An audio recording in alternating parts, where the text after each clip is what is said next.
Hey y'all, today we're going to be going over how to do the foundation chain. Chances are if you're new to crocheting and you start seeing some of these patterns in these videos, if it is flat, being it's not in the round, you're going to find that it almost always starts with foundation chain. And there are a few variations. I am under the impression that the style of foundation chain you use does not matter. It comes down to more the appearance and what you prefer, and it can be interchangeable in about every flat pattern that you do. So again, if it's not in the round, you're probably starting with a foundation chain. So we're going to go over 3 different options and kind of the 3 different variation styles you're going to see. To start, we're going to make that slip knot. So if you just flip this over the top, reach through, grab the tail and pull, you'll have a slip knot. We'll loop this on, wrap it around our fingers, and we will chain 10. 2, 3, 4, 5, 6. Oh, and apologies if you hear growling in the background. My tiny new human is here, and he's making noise. And actually, maybe we'll just do 8. It's going to come down to what type of stitch or pattern you're using for how many that you put in the foundation chain. So here we have 1, 2, 3, 4, 5, 6, 7, 8. We actually have 9. And that's all right. Many times when you do go into a pattern, you're going to chain the amount you want in each row and then add 1 for turning. So for this first one, we'll go ahead and come through, and we're going to go through this top loop you see right here. It's this V shape. And to do that, we'll come under here and then come under this one as well. Pull this a little bit tighter, and we'll see that we have these 2 loops on our chain. We'll yarn over, pull through, yarn over again, and we've started. And if you had seen, so what we did is instead of going through the very first V, we went through the next one. So we skipped one to effectively turn, and we went through our next V. We can also get at this from the side. So when we look from the side view, we're still just going through that V right here, the 2 loops, and you'll see that we have our bottom loop underneath. We'll yarn over, pull through, and yarn over again. I personally, when going through the top, I actually prefer to go through the side. So as you can see, I'm now facing the bottom of my foundation chain, or my very first chain, and I think it's easier to just push under so I have that single loop, but then I'll pull this over the top, yarn over, and I make sure that when I'm going through, I have my 2 loops, and they're what I am facing when I pull. And so that would be our first addition, and I'm going to go ahead and finish this very quickly so that we can kind of see the differences. So bear with me a moment. Ooh, I lost it. I don't know if you saw that. Sir, how can I help you? All right. And we'll jump back here in a moment with the next chain.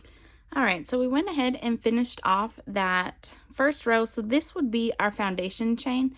And from here, we would generally chain 1, turn, and start working in the back row of this to complete our next row. And it would be the first row of whatever type of stitch we were using. And what I want y'all to notice is kind of the appearance.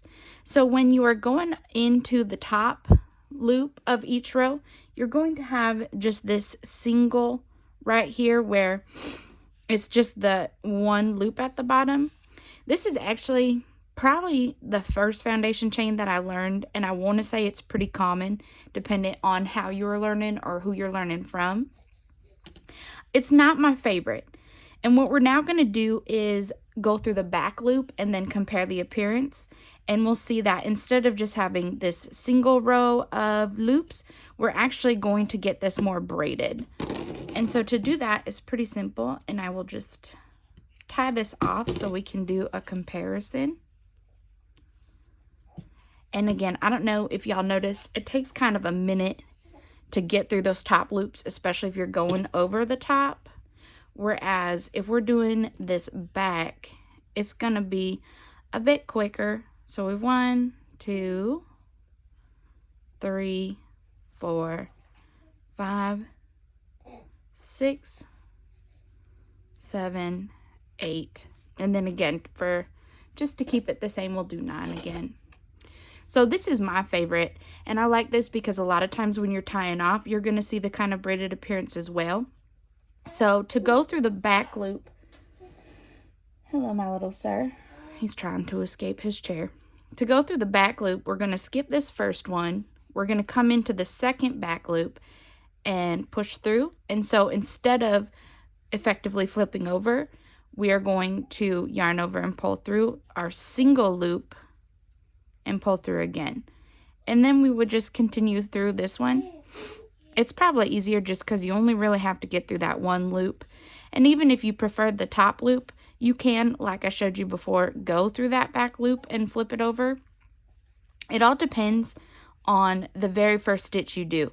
So for instance, we started in the back loop, so if we try to flip over now, this is going to start getting all messed up. So as long as your first one is through the back loop, the rest will go through. Or if you do your first chain over your top loops and then you start going through the back and flipping it over, that'll still work. But see, this one just goes quick. So we polished this off pretty good. And so what you can see compared to this one, ooh, and I made it a little tight, so it's a little bending. That's all right. And we'll cut it real quick. We don't need to have all this.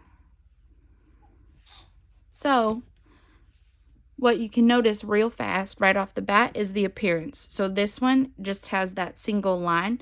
This is going to have that braided appearance. And again, many times when you're tying off or you're finishing up a blanket or a scarf or whatever, you're going to have this braided appearance on the top and the braided appearance on the bottom. So by going through that back loop of your first chain, you're able to kind of have this match in. Now again, personal preference, some people might like this single row, and if you're adding a border, the single row might be easier to slip into real quick than the double. But again, if you want it to really match up and look the same, you just go through that back row, and this is what we're going to get. Just for the sake of rounding off our foundation chain tutorial, we're going to do one more, so I'll push these to the side. And this I don't think I see so much when I'm watching different patterns or getting ideas. It might honestly be something that I was the only one that used to do, or a few of y'all, you just start pushing through something or pushing through a loop to get it going. 6, 7, but it could also possibly be a very valid foundation chain. Another way to do this, again, we're skipping the first one, and I like to, so this is the V for our top loops. I like to occasionally just push through the top part of the top loop. Ooh. And it's definitely a bit looser. So I'm not going through both those loops of the top. I'm just going through the one side of it. And it does make a little bit different. It's not too much difference between that very first one. Yes, my dear. I will attend to you momentarily.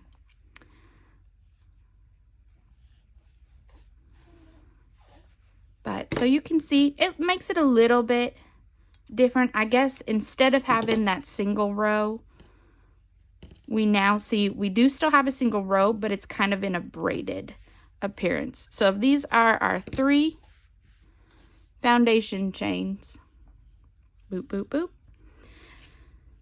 So this would be going through the very top, both those loops in the V. This one right here, and you can kind of see instead of going kind of a little curve, we have it braided. This one is more twisted. This would be going through just the top loop of our top V in each of our stitches, if that makes any sense. So just, we could actually say probably, I think it would be the left loop of the top would be this one here at the top. And then finally down here with that braided appearance, this would be the back loops. So that's basically just a quick and dirty tutorial of different types of foundation chains and how you would go about making them. Again, personal preference, from what I can tell, I have not encountered a pattern or a stitch style that requires you to do any which one. It just comes down to choosing which you like and then creating your foundation chain, and then from there you would go into that first row of whatever stitch or however you're making that pattern. You would go from there. Hope that helps.